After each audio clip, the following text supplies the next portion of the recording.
Right now, we have issued a state of emergency in the city of Atlanta, and that state of emergency allows us to advance quickly purchases that we need to make, services that we need to acquire, and also take on activities that we need to do in a very rapid fashion.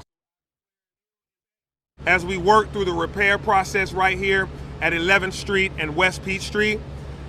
earlier this morning at around 1 a.m., we were able to start turning off the water. It took a long amount of time to turn off the water, but as you can see, we no longer have that large geyser gushing in the air as we've had for the last few days.